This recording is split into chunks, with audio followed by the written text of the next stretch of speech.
Transylvania, 1452. A land of mountains and shadows, where crumbling castles rise above fog-drenched valleys and whispers of the supernatural drift through the forests like smoke.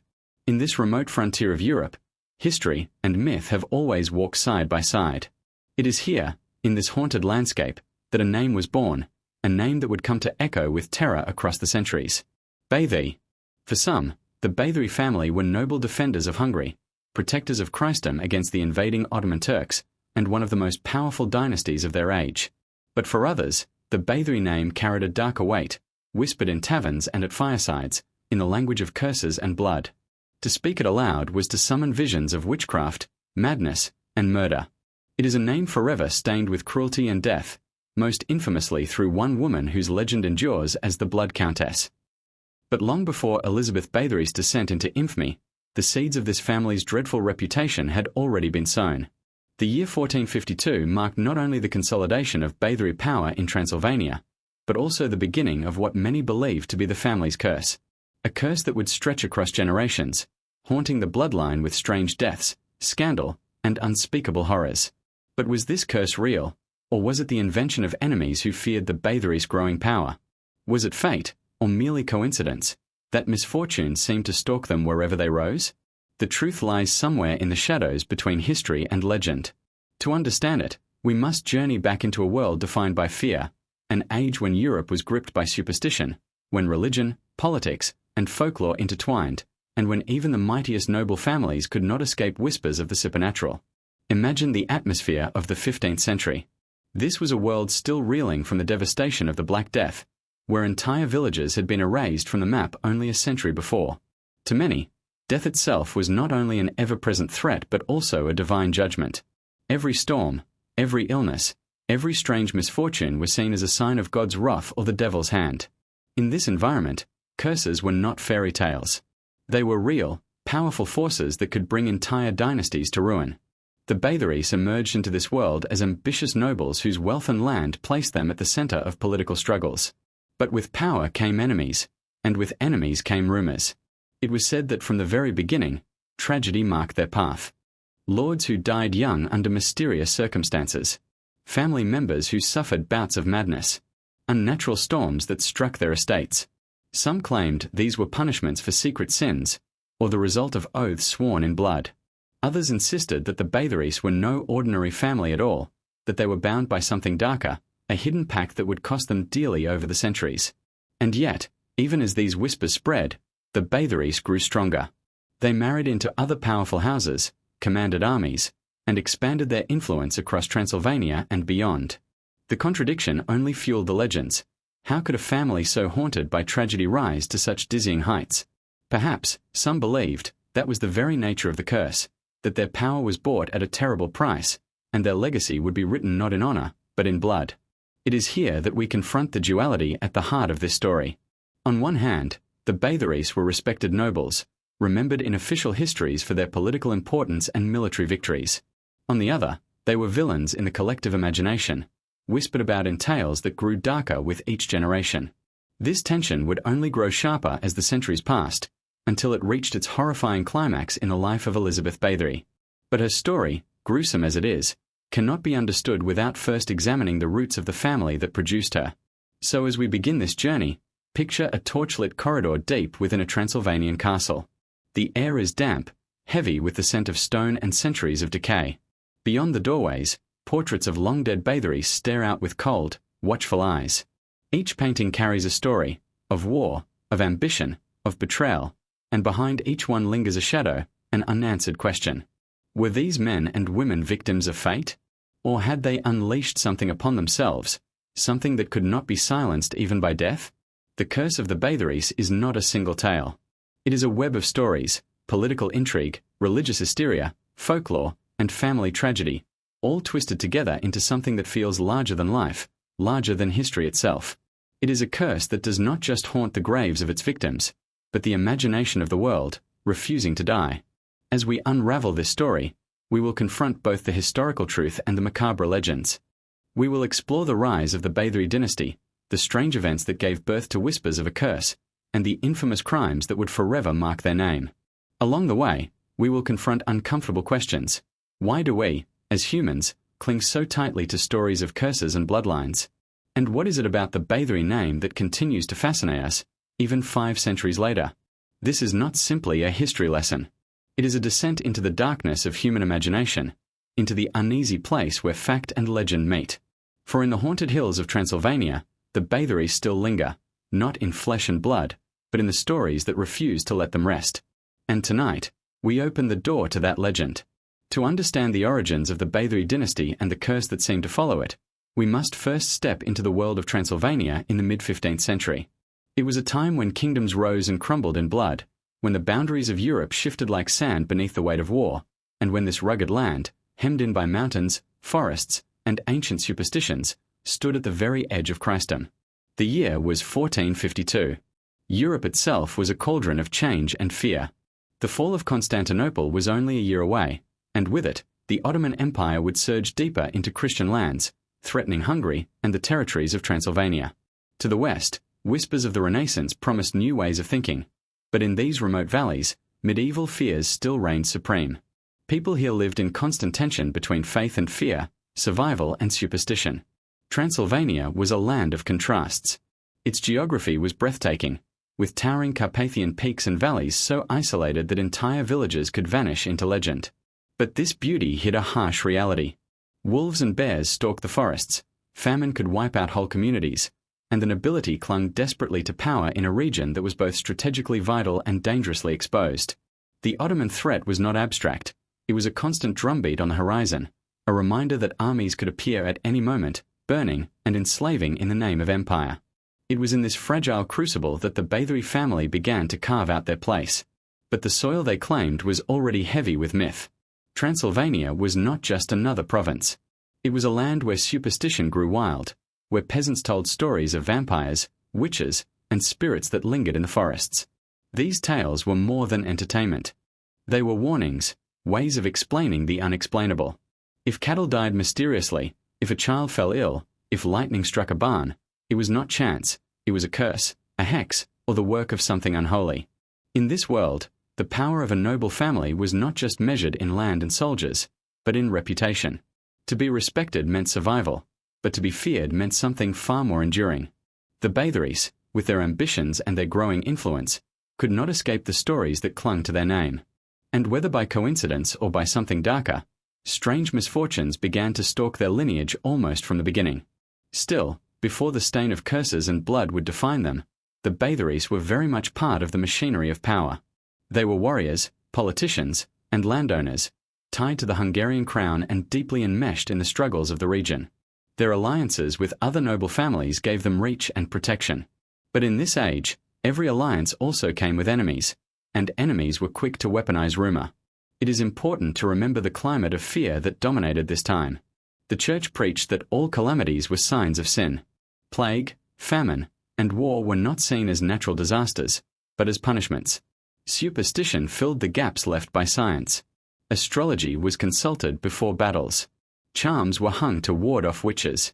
The nobility themselves often employed alchemists, seers, and mystics, not just out of curiosity, but from a genuine belief that unseen forces shaped their destinies. Against this backdrop, the rise of the Bathorys becomes more than just a tale of political ambition. It becomes a stage on which legends could take root. The higher they climbed, the more people whispered. Was their success a result of clever strategy, or of something unholy? Did their bloodline carry divine favor, or was it tainted with a bargain made in shadows? By the mid-15th century, Hungary itself was fractured. The kingdom was vast, but constantly under siege, both from external enemies and internal power struggles. Nobles like the Bathorys acted almost as kings within their own domains, ruling over peasants, dispensing justice, raising armies. But with such autonomy came both power and danger. A noble house that grew too strong became a threat to others. It is in such a world that rumors of curses could thrive, not only as folklore but as political weapons designed to weaken a rival's reputation. The Bathory lands in Transylvania were particularly fertile ground for such rumors. The Carpathians had long been regarded as a place of mystery, a frontier where civilization blurred into wilderness.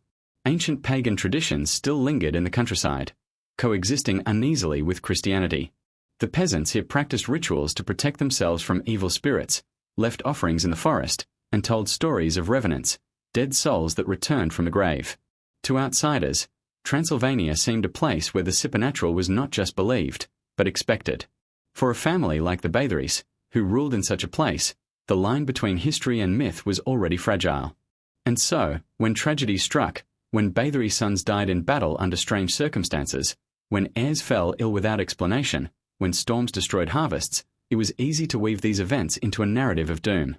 A curse was not only a way to explain misfortune, but also a way to make sense of why power could bring ruin as easily as glory. The Bathories, in the eyes of many, were not simply victims of chance, they were marked. Even as they rose in wealth and stature, their legend darkened. The year 1452 is often remembered as the beginning of their true prominence, but also the beginning of whispers that they were not like other families. Perhaps it was their arrogance, their ruthlessness in securing power, or perhaps it was just the human need to believe that no family could rise so high without paying a price. Whatever the truth, the Bathory name would never again be free of shadow.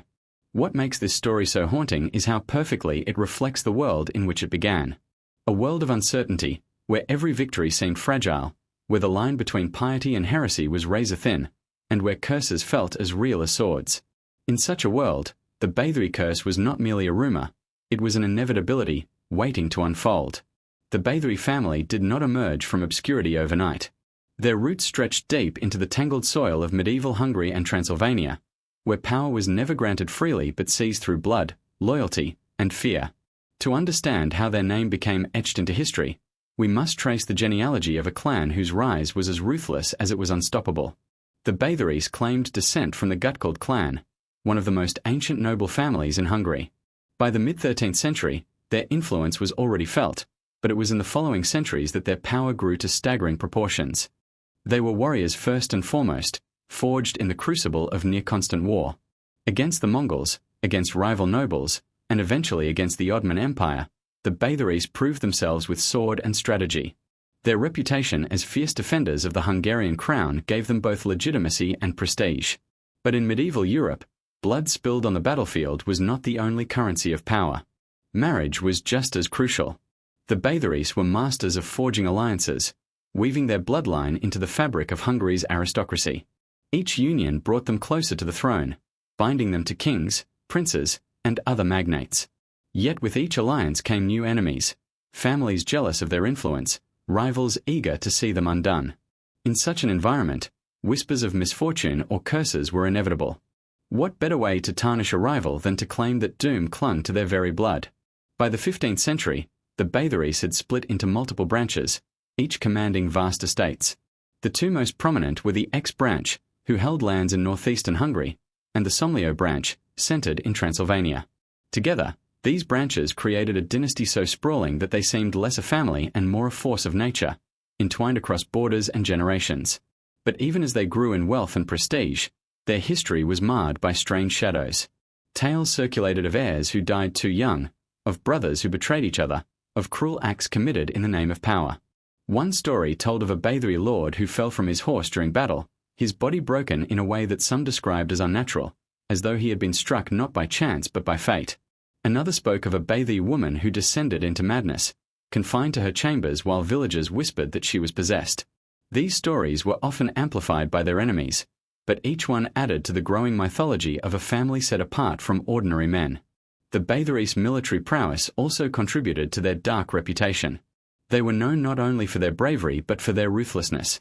They fought the Ottomans with a ferocity that bordered on cruelty, earning them both fear and admiration. In an age where the line between hero and villain was thin, their violence could be interpreted as either divine justice or demonic savagery. Some said they were chosen by God to defend Christendom. Others claimed their victories were bought with blood sacrifices whispered in the night. One of the most striking features of the Bathory story is how closely it mirrors the anxieties of their age. In a time when supernatural explanations filled the gaps left by medicine and science, the unusual illnesses or accidents that struck the family could easily be seen as signs of something more sinister. If a noble child wasted away with fever, was it disease, or was it the manifestation of a curse? If a lord betrayed his kin, was it ambition, or madness planted in the bloodline itself? The Bathories themselves seemed to cultivate an aura of intimidation. Their castles, towering over forests and villages, became symbols of their dominance. Local peasants told stories of cruel punishments meted out on Bathory lands, of lords who demanded absolute obedience, of noble women whose beauty was matched only by their coldness. Whether true or exaggerated, these stories painted the family in hues of fear. And fear, once rooted in the imagination, grows like ivy, creeping into every corner of history. There was also something unsettling about their sheer longevity. Noble houses often rose and fell in the chaos of medieval Europe, undone by war, poverty, or political intrigue. But the Bathories endured, generation after generation, as though protected, or perhaps bound, by some force that refused to release them. To their rivals, this survival seemed unnatural. How could a family plagued by so much misfortune still thrive? To some, the answer was obvious. They were cursed, but the curse was the very source of their strength. The stories of unusual births also fed into their legend. Chronicles hint at children born under ominous signs, red moons, violent storms, or eclipses. In the medieval mind, such events were not coincidences but portents. A Bathory child born during a blood moon would grow up under a cloud of suspicion, seen not as a blessing but as a harbinger of doom. Even if the child grew into a perfectly ordinary adult, the stigma lingered, shaping how others remembered their life and death.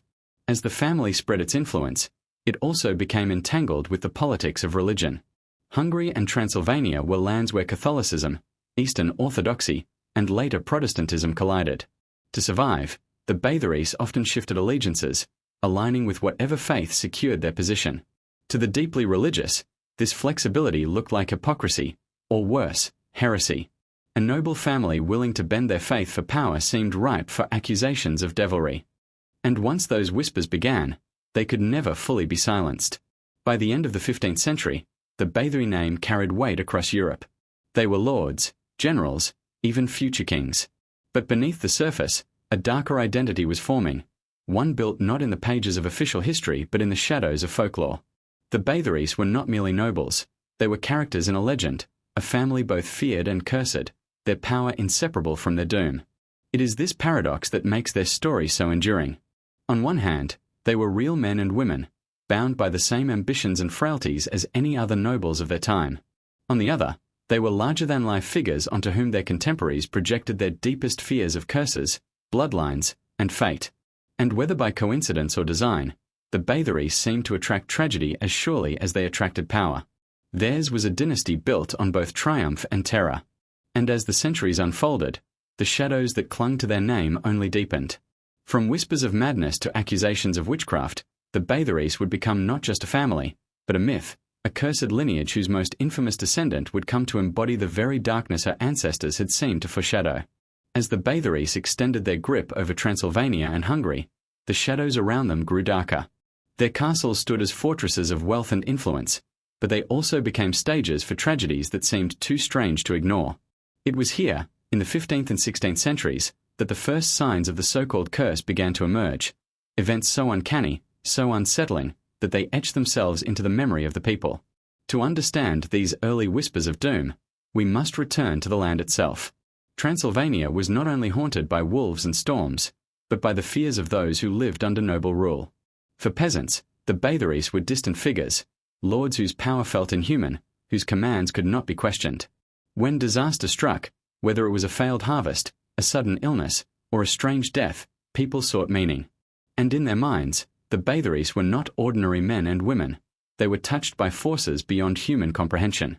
The first signs of the curse appeared in ways that could, to modern eyes, be explained by chance or misfortune. But to contemporaries, these events carried a sense of something far more sinister. Chronicles speak of Bathory heirs who died suddenly and without explanation, their health failing overnight as though poisoned by unseen hands. One young Bathory lord was said to have collapsed in the middle of a feast, his body writhing in convulsions before falling still. The physicians of the day could offer no cure, no understanding. For those present, it was not sickness, it was a sign. There were accidents too, accidents that felt almost orchestrated. Horses throwing their riders, carriages overturning on calm roads, fires consuming wings of castles without warning. One tale tells of a Bathory knight who rode into battle only to be struck down by a bolt of lightning that split his armor in two. To those who witnessed it, the message was clear. No blade could pierce him, but the heavens themselves had chosen to smite him. But it was not only violent death that stalked the Bathories. Madness seemed to weave its way through their bloodline. Several members of the family were recorded as suffering strange fits of melancholy, violent outbursts, or visions they claimed were divine. One Bathey woman was confined for years in a tower room, raving about spirits that clawed at her windows. Servants whispered that she had been possessed, that her screams carried through the night like the wails of the damned. Whether these were cases of mental illness or the invention of scandal, they cemented the belief that the family was marked. Superstition played a powerful role in how these stories spread. When the moon turned red during an eclipse, peasants claimed it was the blood of Bathey victims staining the sky. When a storm flattened crops in villages near their estates, people whispered that the family's sins had brought divine wrath upon the land. Omens and disasters that might have been accepted as chance elsewhere became, in Transylvania, part of the Bathey curse. Enemies of the family amplified these tales, weaving them into political weapons. Rival nobles spread rumors that the Batheys dabbled in forbidden arts, consulting alchemists, summoning spirits, and bargaining with the devil himself. These accusations did not need proof. In an age where faith was fragile and fear was constant, the mere suggestion was enough to stain their name. And the more the Batheys grew in power, the more their enemies painted them as unnatural, their success purchased at a terrible price. It is worth remembering that this was an era when the church held immense authority. Sin was not only a personal failing but a collective danger. A cursed family was more than a scandal. It was a threat to the spiritual well-being of an entire region. The Batheys, with their immense influence, could not escape the scrutiny of priests who saw in their tragedies the hand of God's judgment. When their sons died young, it was not random chance but divine punishment. When their daughters succumbed to hysteria, it was evidence of witchcraft in their blood. Perhaps the most chilling aspect of these early signs is how they fed into folklore.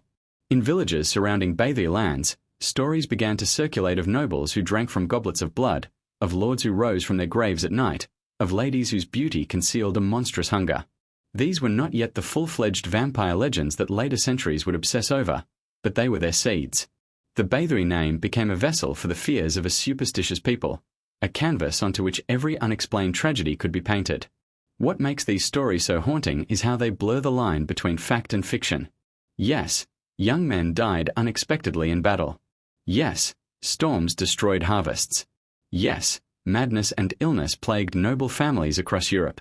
But in the case of the Batheys, these events became part of a larger pattern, a narrative of doom that, once begun, could never be stopped. Each death, each scandal, each misfortune was not an isolated event but another thread in the tapestry of a curse. And as the generations passed, the pattern only grew stronger. To outsiders, the Batheys seemed almost larger than life, caught in a struggle not just with rival nobles or invading armies, but with fate itself. The more they tried to rise, the more tragedy pulled them down. It was as though the family was caught in a dance with death, each step taking them closer to the abyss that would one day claim their most infamous descendant. The first signs of the curse may have been subtle, whispers in the dark, rumors of madness, accidents, and storms, but they set the stage for what was to come. For, in the centuries ahead, the Batheys would not only be haunted by rumor. They would become synonymous with horror itself, their name forever bound to the bloodiest legends in European history. And at the heart of this transformation lay the deepening connection between the Bathey bloodline and the spectre of witchcraft, madness, and blood. By the 16th century, the Bathey name was already heavy with shadows. But as Europe's obsession with witchcraft deepened, and as whispers of madness and blood clung more tightly to the family, those shadows grew darker still. What began as tales of misfortune and strange deaths evolved into something more sinister, accusations of sorcery, pacts with the devil, and a lineage tainted not only by tragedy but by evil itself. This was the age of witch hunts, when fear of heresy and the supernatural reached fever pitch. Between the 15th and 17th centuries, tens of thousands of men and women were tried and executed across Europe for alleged dealings with witchcraft. In Transylvania and Hungary, the panic was amplified by political unrest and constant warfare. Priests preached of Satan's influence, pamphlets described secret rituals, and courts eagerly punished those who strayed from orthodoxy. Against this backdrop, the Batheys, already regarded with suspicion, became natural targets for the darkest accusations. There were whispers that certain members of the family dabbled in alchemy and forbidden sciences. Alchemists were common in noble courts, sought out for their promises of gold and elixirs, but they lived in dangerous territory, forever balancing between respected study and heresy.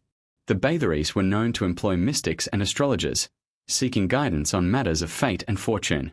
To their enemies, This was proof enough that they flirted with dark forces. After all, how else could a family rise so high while tragedy stalked them so closely? The family's reputation was further stained by tales of madness. Historical records describe several Bathories who suffered violent fits, paranoia, or terrifying visions. One account tells of a Bathory lord who would wake in the night screaming of demons clawing at his chest, convinced he was being dragged into hell. Another describes a noblewoman who claimed to see shadowy figures lurking in her chambers, tormenting her with whispers only she could hear. Today, such cases might be diagnosed as epilepsy, schizophrenia, or severe depression, but in the 16th century, they were signs of possession, or worse, evidence that the bloodline itself was poisoned by the devil's mark. And there was blood, always blood. Across generations, stories accumulated of Bathory cruelty that seemed to surpass the brutal norms of the age. Lords were said to impose cruel punishments on peasants, ordering floggings, mutilations, or public executions for minor transgressions. These were times when violence was a tool of authority, but in the Bathory legend, such punishments took on a darker tone. Some said that their cruelty was not just discipline but appetite, that they delighted in bloodshed, that it nourished something unnatural within them. One particularly persistent legend told of a Bathory noble who, after a hunting accident, drank the blood of a dying stag, believing it would give him strength. Whether true or invented, this story fed directly into the growing association between the family and bloodlust. In an age when vampiric folklore was already strong in Eastern Europe, the Bathories became easy vessels for these tales. Villagers whispered that their lords were not entirely human, that their lineage carried a hunger that could never be satisfied. Religion, politics, and fear combined to turn rumor into certainty. Priests denounced the family as cursed, and rivals spread tales of witches frequenting Bathory castles, offering potions and charms in exchange for protection. In reality, many noble women across Europe consulted midwives, healers, and wise women for remedies. But in the climate of the 16th century, such consultations could be twisted into damning accusations of sorcery. And when those accusations were tied to a family already feared, they became almost impossible to dispel. The psychological toll of these rumors should not be underestimated. Imagine growing up as a Bathory child in this period, hearing whispers that your family was cursed, that your blood carried the devil's mark. If you suffered an illness, it was proof of possession. If you showed ambition or cruelty, it was proof of corruption. Madness, real or imagined, thrived in such an environment. The line between reality and superstition blurred until even the Bathories themselves may have begun to believe they were trapped by forces beyond their control. It is here, in this convergence of witchcraft, madness, and blood, that we see the foundations of the legend that would later engulf Elizabeth Bathory. By the time of her birth, the family was already viewed through a lens of suspicion. She would not be the first Bathory accused of cruelty, nor the first tied to rumors of sorcery. She would, however, become the one whose actions, or the stories told about her, transformed these whispers into one of the most infamous curses in history. But to see her as an isolated figure is to miss the larger pattern. The Bathory curse was not born in a single lifetime but cultivated over generations. Each strange death, each episode of madness, each act of cruelty fed into a narrative that the family could not escape. The witch hunts of Europe gave these stories structure, the fears of the peasants gave them life. And as century after century passed, the Bathories became less like men and women and more like archetypes of evil, symbols of how power, blood, and madness could twist together into legend. What is most chilling is how effectively these stories entwined with the folklore of the region. In Transylvania, where tales of revenants and blood drinkers already thrived, the Bathories were absorbed seamlessly into the mythology of the night. Their castles became backdrops for ghost stories. Their tragedies became proof of supernatural punishment. Their cruelty became exaggerated into monstrosity. And through it all, their name grew heavier, more ominous, until it seemed less like a noble house and more like a curse spoken aloud. Perhaps, in the end, the Bathory curse was never supernatural at all. Perhaps it was something far more human, the result of fear, politics, and the tendency of people to create monsters out of those they fear or envy. But whether born of fact or fiction, the result was the same. By the 16th century, the Bathories were no longer just powerful nobles. They were a family whose very name conjured images of witchcraft, madness, and blood. And soon, one descendant would emerge who seemed to embody every dark rumor, every fearful whisper, every shadow that had gathered around the family for centuries. Elizabeth Bathory, the woman who would forever be remembered as the Blood Countess. Elizabeth Bathory was born in 1560, into a world already stained by the shadows of her family's legacy. From the moment she drew her first breath, she was marked, not only by her noble blood but by the dark reputation that clung to the Bathey name. She was not an ordinary child, nor could she ever have been. For Elizabeth was destined to inherit not only vast wealth and influence, but also the whispers of a curse that had been growing for more than a century. Her childhood was shaped by privilege, power, and darkness. Born at the family estate of Nyabeda, Elizabeth was raised in an environment where cruelty and superstition walked hand in hand. Her father, George VI Bathery, and her mother, Anna Bathery, were both members of the sprawling Bathey dynasty, their marriage uniting two branches of the family. This union strengthened the bloodline politically, but it also intensified the legends of inbreeding and hereditary madness. Elizabeth grew up surrounded by relatives whose lives were marked by violence, instability, and scandal. Some were celebrated generals and princes. Others were whispered about as madmen and tyrants. From an early age, Elizabeth would have learned that power and terror often walked the same path. As a child of noble blood, Elizabeth was given an education rare for women of her time. She was taught Latin and German, fluent in reading and writing, and skilled in mathematics and etiquette. She was also trained in the management of estates, preparing her for a role as the mistress of vast lands and countless servants. But alongside these lessons of refinement came something darker. Elizabeth's childhood was filled with brutal sights, public executions, tortures carried out on peasants, and the casual violence that noble families often considered a tool of authority.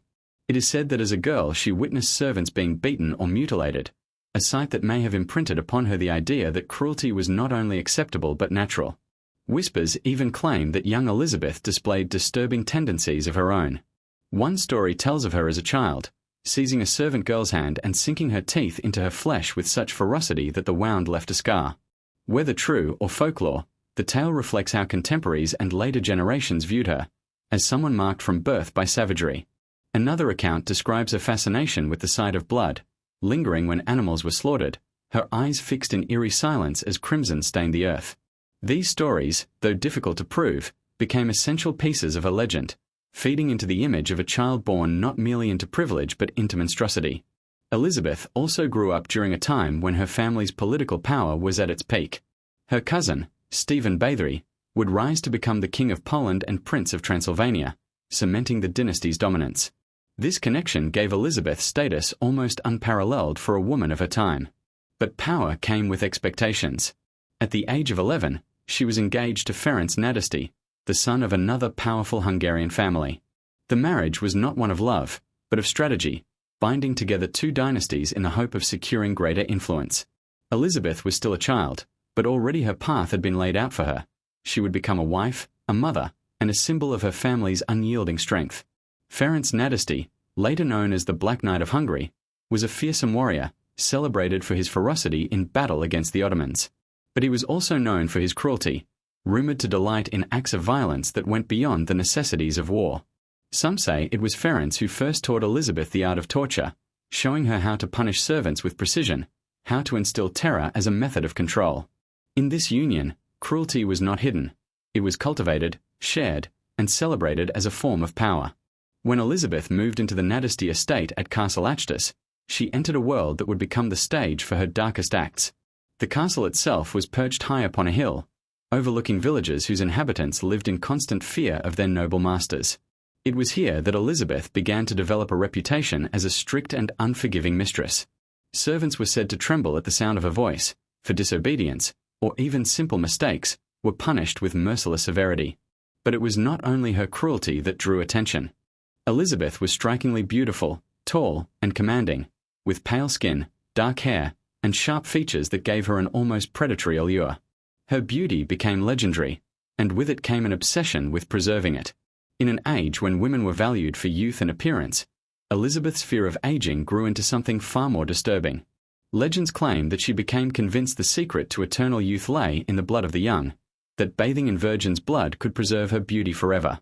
Whether born of superstition, vanity, or madness, this belief would become the most infamous aspect of her legend, the obsession that turned her from a feared noblewoman into a monster of history. Even before her husband's death, rumours swirled around Elizabeth. Servants whispered of disappearances, of girls brought to the castle who never returned.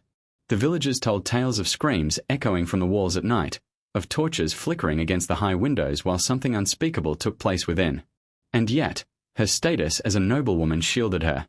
The Bathory and Nadister names carried too much power for peasants' accusations to reach the ears of those who might intervene. When Ferenc died in 1604, Elizabeth's cruelty seemed to intensify. Freed from her husband's shadow, she ruled her estates with absolute authority. It was during this period that the stories of her sadism became impossible to ignore. Witnesses would later testify of her torturing servant girls with needles, knives, and hot irons. Others describe how she beat them until blood soaked the floors, or forced them to endure winter naked, their skin freezing beneath the snow. And always, the stories returned to blood. Blood collected, blood consumed, blood smeared upon her skin as though it were both a punishment and a remedy. The Bathory curse, long whispered about in relation to strange deaths and misfortune, now took on a new and horrifying form. Elizabeth herself became the embodiment of everything her ancestors had been accused of. Madness, cruelty, bloodlust, it all seemed to converge in her. Was she the inevitable product of generations marked by whispers of curses? Was her violence a reflection of her family's dark inheritance? Or was she simply a woman of extraordinary cruelty, whose crimes were magnified by the legends that had grown around her bloodline for centuries? Whatever the truth, Elizabeth Bathory's rise to infamy was no accident. It was the culmination of centuries of fear, suspicion, and superstition surrounding her family. In her, people saw the curse made flesh, the prophecy fulfilled, the Bathory bloodline at last revealing its true nature. Her story would eclipse all others in the family, transforming the Bathory curse from rumor into legend, and making her one of the most infamous women in history. And yet, her tale was only beginning. For as her cruelty spiraled out of control, and as the bodies of young girls mounted within her castle walls, the whispers of her crimes grew too loud to be ignored. Soon, Elizabeth Bathory would face judgment, not just in the eyes of her victims, but in the eyes of history itself. By the first decade of the 17th century, the story surrounding Elizabeth Bathory had become impossible to ignore. What had once been whispered among peasants and servants began to spread across the countryside, reaching the ears of priests, nobles, and finally the court itself. The tales were grotesque, almost unbelievable, yet they carried a consistency that made them impossible to dismiss. Elizabeth Bathory, the most powerful woman in Hungary, stood accused of crimes so unspeakable that they would immortalize her as one of the darkest figures in European history. The testimonies were damning. Servants who had once lived within the walls of Castle Achtus described scenes of unimaginable cruelty. They spoke of girls beaten until their flesh tore, of needles driven beneath fingernails, of limbs twisted until bones snapped. Others described branding irons, red hot from the fire, pressed against bare skin while screams echoed through the stone corridors. There were stories of Elizabeth dousing her victims in freezing water and leaving them outside in the snow until death claimed them. Some witnesses swore they saw her bite the flesh of young girls, tearing into them with her teeth like a starving animal. And always, there was blood. The most infamous claim was that Elizabeth believed the blood of virgins could preserve her youth and beauty. Witnesses insisted they had seen her bathe in blood, smearing it upon her face and body as if it were a cosmetic. Others said she drank from goblets filled with crimson, convinced it would grant her eternal life. Whether these acts were real or embellished, they became the defining element of her legend, the reason she would forever be remembered as the Blood Countess. The numbers themselves are staggering. Some accounts suggested dozens of victims. Others claimed hundreds. The most sensational figure, recorded by later chroniclers, reached more than 600 murdered girls. Even if the truth fell far short of this number, the sheer scale of the accusations set Elizabeth apart from ordinary criminals. She was no mere sadist. She was painted as a predator, consuming the lives of the young to sustain herself, her castle transformed into a slaughterhouse of innocents. The investigation into her crimes was led by Count George of Thurzo, Palatine of Hungary and a trusted ally of the king. Thurzo was both a relative by marriage and a political rival, tasked with confronting a woman whose family ties and wealth had long shielded her from consequence. In December 1610, Thurzo and his men descended upon Castle Achtus. What they claimed to find inside would echo through history. According to records, Thurzo's men discovered the bodies of dead and dying girls strewn throughout the castle. Some were locked in cells, their flesh torn and broken. Others lay in pits, mutilated beyond recognition. A few still clung to life, bearing wounds so severe that death was inevitable. The sight horrified even hardened soldiers, convincing them that the rumors were true. Elizabeth Bathory, Countess of one of Hungary's most powerful families, was a murderess unlike any the world had ever seen.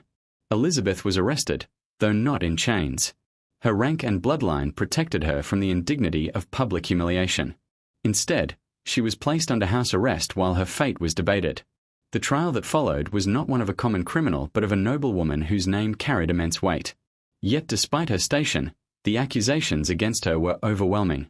Testimonies were gathered from more than 300 witnesses: servants, nobles, priests, and villagers. Each account added to the portrait of horror, creating a case that was both undeniable and grotesque. Her most loyal servants were not so fortunate. Several of Elizabeth's household staff, accused of aiding her in her atrocities, were subjected to brutal torture and execution. Some were burned alive, others had their fingers torn out before being killed, their death serving as both punishment and a warning to any who might shield such crimes in the future. Through their confessions, whether forced or voluntary, the narrative of Elizabeth's cruelty became fixed.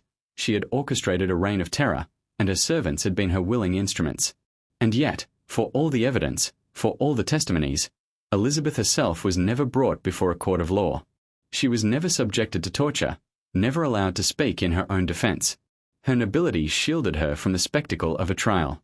To drag a Bathory before the public would have been a scandal too great for Hungary to bear.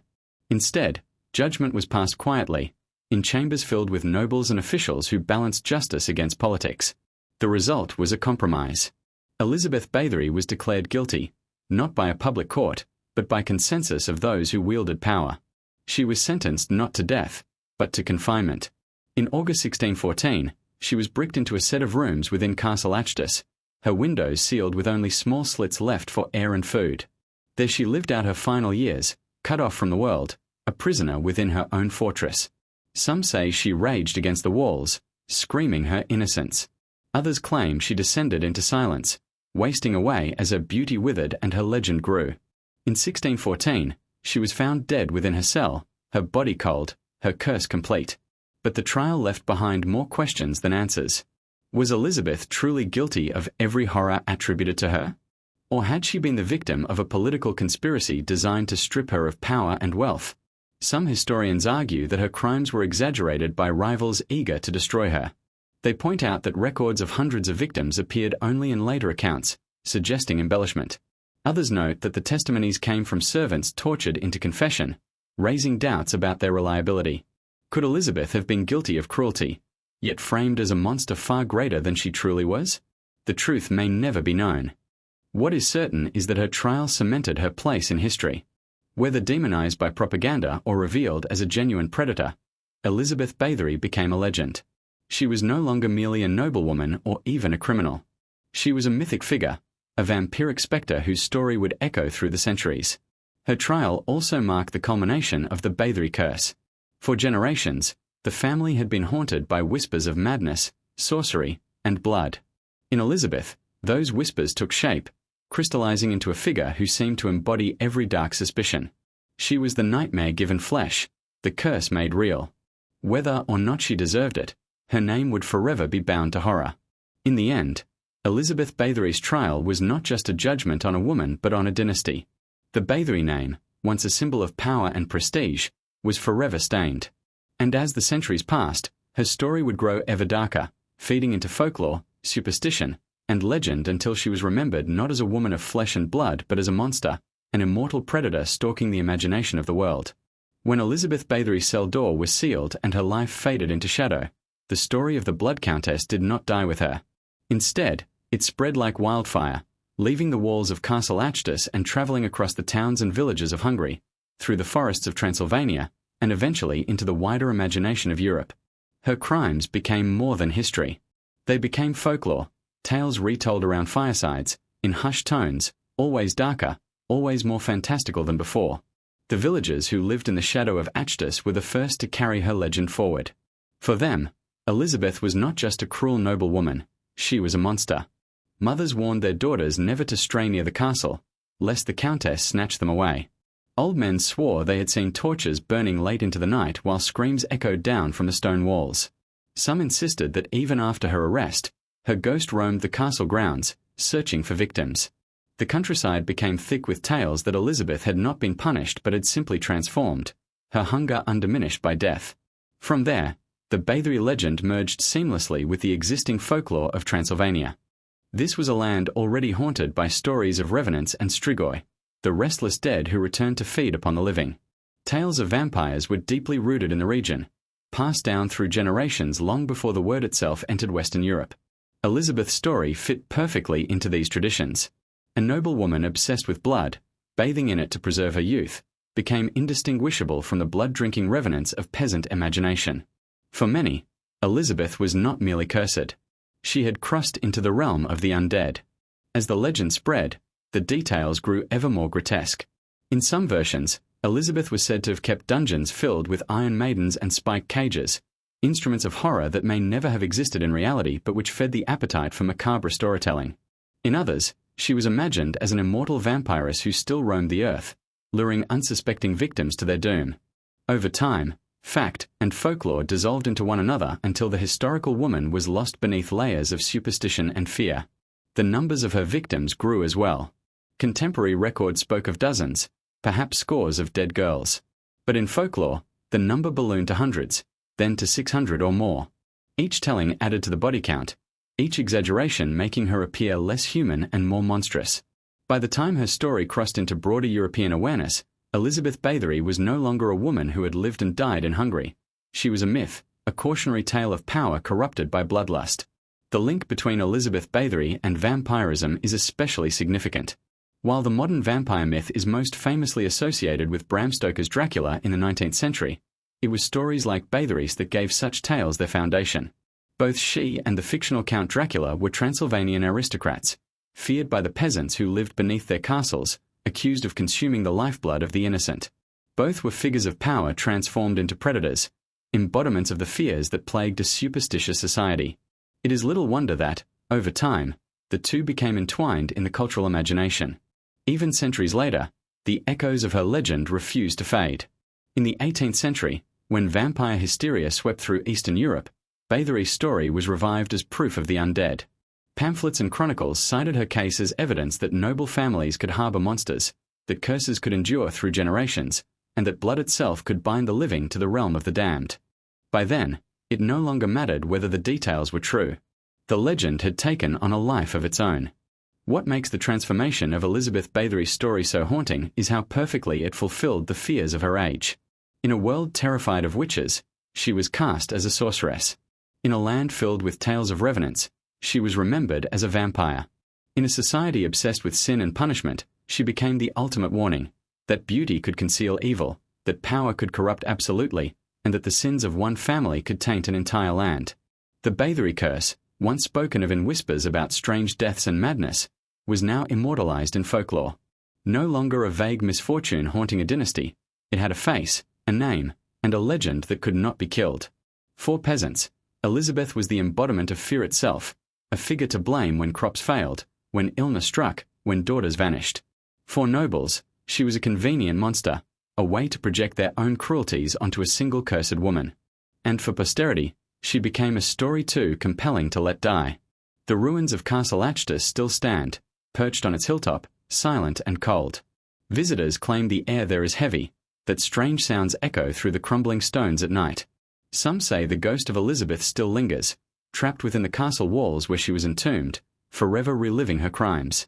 Others believe her spirit roams free, drawn to blood, restless, immortal. Whether one believes in curses or not, the legend of the Blood Countess lives on, as much a part of the folklore of Transylvania as the wolves that still howl in its forests. Elizabeth Bathory's story is not simply history. It is a tale that has grown beyond its roots, a myth that shaped itself to the fears of each generation. In folklore, she is eternal, never buried, never silenced, never forgotten. And in that sense, the curse of the Bathorys was fulfilled. For though the family itself faded into obscurity, the name Bathory endures, carried forward not by descendants of flesh and blood, but by legends drenched in it. Centuries have passed since Elizabeth Bathory was sealed into her cell and the Bathory name became synonymous with blood and horror. But while folklore remembers her as a vampiric monster and the family as a cursed bloodline, modern science asks different questions. Could the tragedies, madness, and cruelty attributed to the Bathorys be explained not by the supernatural, but by something far more human? Could genetics, inherited illness, and the psychology of power explain what once seemed like a curse.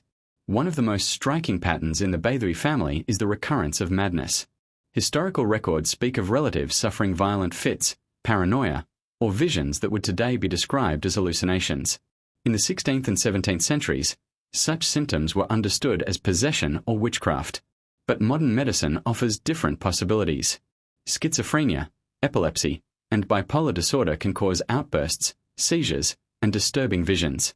In an age with no understanding of neurology or mental illness, these conditions would appear supernatural, a curse of the blood. There is also the matter of inbreeding. Like many noble families of Europe, the Bathorys often married within their own kin or closely allied houses to preserve power and wealth. Such unions increase the risk of hereditary illnesses. Genetic disorders can manifest in many ways: physical weakness, shortened lifespan, or psychological instability. If the Bathorys carried recessive traits for conditions such as epilepsy or porphyria, those traits could have been amplified across generations, creating the impression of a doomed lineage. Porphyria, in particular, has long been linked to vampire myths.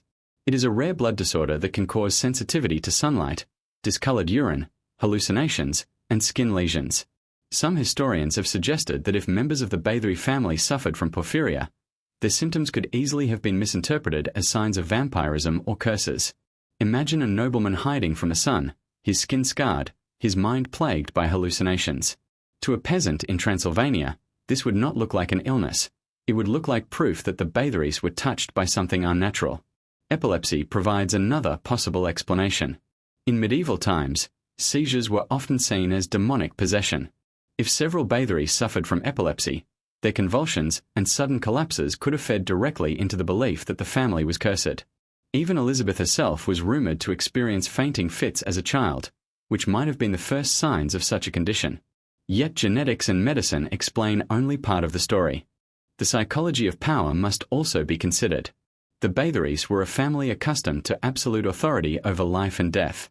In their world, nobles could punish servants with impunity, their cruelty hidden behind the walls of castles.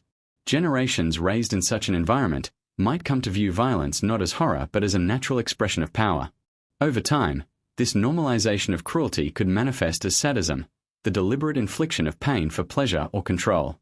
Was Elizabeth Bathory truly unique in her brutality, or was she simply the most infamous example of a culture that already permitted nobles to exercise violence without consequence? Another factor to consider is hysteria and mass suggestion. In the witch hunting era, communities often projected their fears onto individuals or families, turning ordinary misfortunes into proof of supernatural guilt. The Bathorys, already feared for their power, became easy targets. When a Bathory heir died young, it was not illness, it was a curse. When Elizabeth punished her servants, it was not discipline, it was witchcraft. Once a family's reputation is darkened, every event feeds the legend, creating a self-fulfilling cycle of fear. And yet, even with scientific explanations, the coincidences are unsettling. Too many strange deaths, too many tales of madness, too many stories of cruelty. Was it all genetics and superstition? Or was there something darker lurking within the Bathory psyche, a legacy of violence that passed from one generation to the next, teaching children that blood was power and cruelty was strength? Modern psychology has a term for this: transgenerational trauma. Patterns of abuse and violence can echo across centuries, repeated by descendants who inherit not only genes but behaviors. In this light, the Bathory curse may not have been a supernatural force at all, but a cycle of cruelty and instability passed down like an heirloom. Each new generation inherited not only land and titles but also the darkness of those who came before. Still, there are aspects that resist easy explanation. The sheer scale of Elizabeth's alleged crimes defies rationality. Even accounting for exaggeration, the testimonies describe a level of sadism that seems extraordinary. Was she mentally ill? A psychopath born into privilege, her impulses unchecked by law? Or was she, as some historians argue, the victim of a political conspiracy, her supposed crimes magnified to justify stripping her of power? Science can offer possibilities, but it cannot close the case.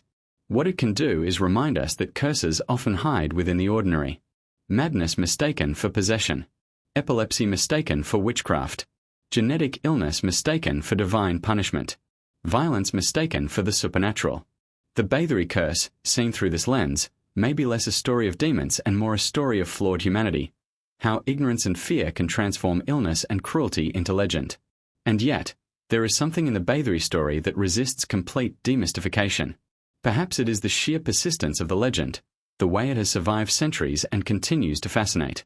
Perhaps it is the uncanny overlap between history and folklore, fact and nightmare. Or perhaps it is something deeper, something we cannot yet name. For even when stripped of its supernatural trappings, the Bathory story still feels cursed, a reminder that the darkest monsters are not always born in myth, but in the blood of men and women who once walked the earth. The curse of the Bathorys did not end with Elizabeth. In many ways, her arrest and imprisonment marked only the beginning of the family's final descent. For centuries, the Bathory name had commanded power, respect, and fear. But after the scandal of the Blood Countess, it became a shadow of its former self, a name forever tainted, whispered with disgust rather than awe. What had once been the glory of Hungary and Transylvania crumbled into ruin, leaving behind nothing but ghosts and legends.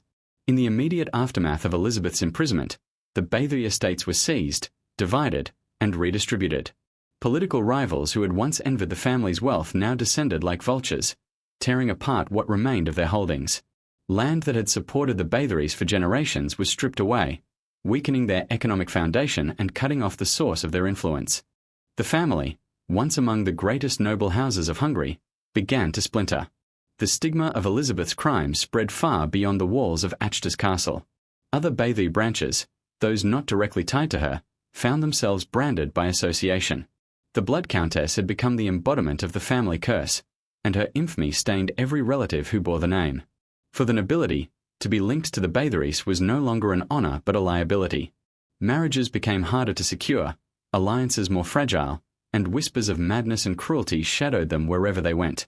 Even those Bathorys who had achieved greatness were overshadowed by Elizabeth's legacy. Stephen Bathory, who had ruled as King of Poland and Prince of Transylvania, should have been remembered as one of the dynasty's crowning achievements. Yet history has largely forgotten his reign, eclipsed by the horror of his cousin's crimes. What remained in the popular imagination was not the king, but the countess, her blood-soaked legend erasing the nobility's triumphs from memory. The decline of the Bathorys was not sudden, but slow and relentless, like a candle burning down to nothing. In the 17th century, the family still held titles and lands, but their influence waned steadily. One by one, estates were lost to debt, confiscation, or mismanagement. Descendants who might have restored the family's standing instead found themselves burdened by scandal and suspicion. By the 18th century, the once mighty Bathory dynasty was a fractured shadow, its members scattered, its power broken. Their castles, too, fell into ruin. Achtas, the fortress that had been Elizabeth's prison, crumbled slowly over the centuries.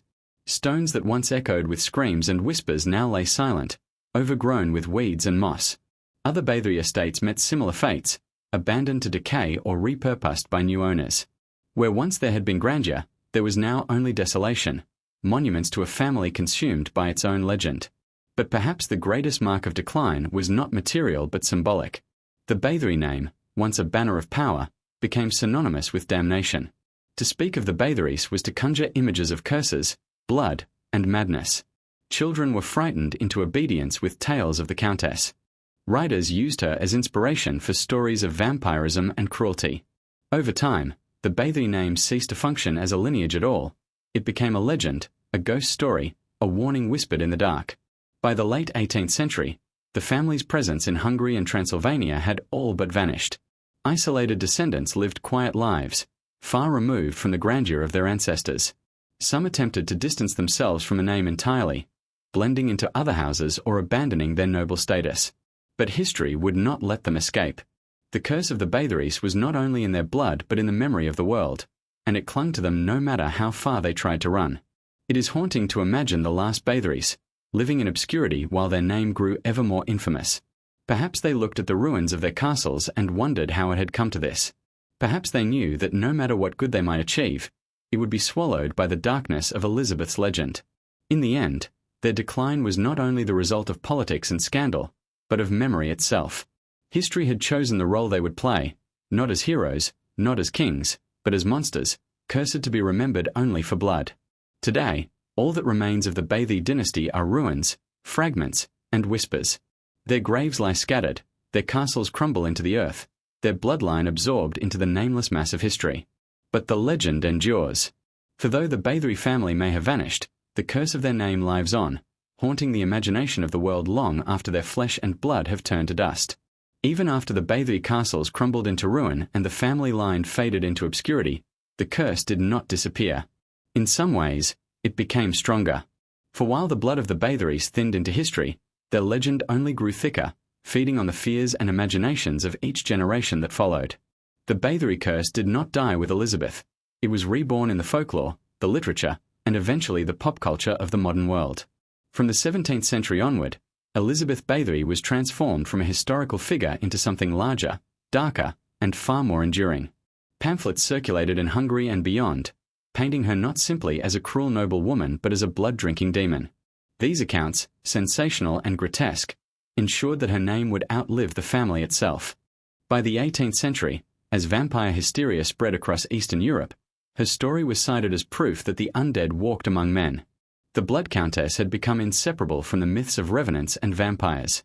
It is no coincidence that Bram Stoker's Dracula, published in 1897, drew heavily from the same region and the same folklore that had birthed Elizabeth's legend. While Stoker modelled his count on Vlad the Impaler, scholars have long noted the parallels between Elizabeth Bathory and the archetype of the aristocratic vampire. Both were noble figures feared by their peasants, both were associated with castles looming over shadowy landscapes, and both were accused of feeding upon the innocent to prolong their lives. In the cultural imagination, Elizabeth Bathory became the feminine counterpart to Dracula, less a historical woman than a vampiric archetype, an immortal symbol of beauty corrupted by bloodlust. Her legend inspired not only writers but also artists and musicians. In the 20th century, the Gothic and horror genres embraced her as a muse. Novels and plays retold her story, exaggerating the details of her crimes until she became more myth than memory. Horror films portrayed her as a vampiress bathing in blood, while heavy metal bands used her name as a symbol of cruelty and darkness. Each retelling shifted the details, but the essence remained the same. Elizabeth Bathory as a cursed figure, forever linked to blood and death. But her influence is not confined to art. The ruins of Castle Achtus, where she was once imprisoned, have become a site of fascination for tourists and ghost hunters. Visitors report strange sensations in the crumbling chambers, whispers in the night air, and the heavy silence of a place burdened with memory. Some claim to see her ghost wandering the ruins, a pale figure in the moonlight, searching endlessly for the victims she can no longer claim. Whether these stories are true or not, they reveal the enduring grip of her legend. Even centuries later, the Bathory curse draws people into its orbit, refusing to let the past rest quietly. The endurance of the Bathory story raises a haunting question. Why do we continue to be fascinated by her? Perhaps it is because she embodies the darkest intersection of history and myth. She was a real woman who lived, ruled, and died in Hungary. Yet the tales surrounding her crimes are so exaggerated, so steeped in folklore, that she feels more like a creature of nightmare than a human being. In her, we see the ultimate blending of fact and legend, a figure who can be studied as history and feared as myth. For some, the fascination lies in her cruelty, the sheer horror of her alleged crimes. For others, it is her beauty, her power, and her defiance of the roles women were expected to play in her time. In a society where noble women were often confined to passivity, Elizabeth Bathory became the opposite: active, dominant, terrifying. She was a woman who wielded power, but in a way that horrified and unsettled her contemporaries. Over time, this defiance was twisted into monstrosity, her ambition and cruelty bound together into the legend of the Blood Countess. Today, Elizabeth Bathory lives on not in flesh and blood, but in the imagination.